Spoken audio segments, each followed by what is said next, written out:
வணக்க நண்பர்களே, இப்ப நாம என்ன பார்க்க போறோம்னா ஒவ்வொரு முத்ராவுக்கு என்னென்ன பேர் அப்படின்னு நம்ம பார்க்கணும்.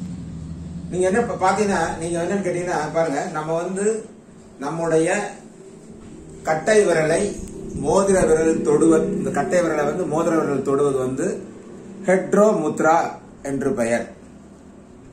நம்முடைய கட்டை விரலை ஆள்காட்டி விரல் தொட்டால் அதற்கு பேர் ஹெட்ரோ முத்ரா. அப்படி வச்சா ஹெட்ரோ முத்ரா. அதே கட்டை விரலை நம்முடைய நடுவிரல் தொடும் போது நியூட்ரோ முத்ரா, நியூட்ரோ முத்ரா, இந்த மாதிரி தொடுவது நியூட்ரோ முத்ரா என்று சொல்லுகின்றோம். அடுத்து பாத்தீங்கன்னா நம்முடைய ரிங் பிங்கர் சொல்லுவோம். ரிங் பிங்கர் தொடக்கூடிய பாத்தீங்கன்னா ஹோமோ முத்ரா என்று பெயர். ஹோமோ முத்ரா என்று பெயர். அதே மாதிரி நம்முடைய சுண்டு விரல், சுண்டு விரல் நம்முடைய கட்டை விரலை தொடும் போதுக்கு பேர் நியூட்டோ முத்ரா என்று பெயர். இதுக்கு பேர் நியூட்டா முத்ரா என்று பெயர். இதே மாதிரி பாத்தீங்கன்னா நம்ம கையை இந்த மாதிரி ஓப்பனா வைத்துக்கொண்டு கட்டை விரலை இப்படி தூக்கி நிப்பாட்டினோம்னா இதற்கு பேர் என்னன்னு கேட்டீங்கன்னா ஸ்கை முத்ரா என்று பெயர். இப்படி கை பிடிச்சோம்னா ஸ்கை முத்ரா என்று பெயர்.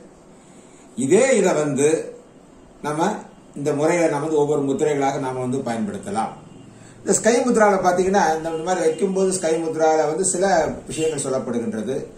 இந்த மாதிரி கையை ஸ்கை முத்ரா வைக்கும் போது நம்முடைய இந்த ஆள்காட்டி விரலை மட்டும் ஆள்காட்டி விரலை மட்டும் பண்றது பாத்தீங்கன்னா ஹெட்ரோ முத்ரா இண்டெக்ஸ் பிங்கர்னு சொல்லுவோம். இது இங்க டச் பண்ணும்போது ஹெட்ரோ முத்ரான்னு சொல்றோம். இதே பாத்தீங்கன்னா இதனுடைய டைரக்ஷன் ரொட்டேட் பண்ணி நம்ம பண்ணலாம்.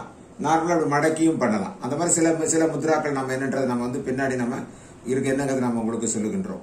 நன்றி, வணக்கம். மீண்டும் அடுத்த காணொலியில் சந்திப்போம்.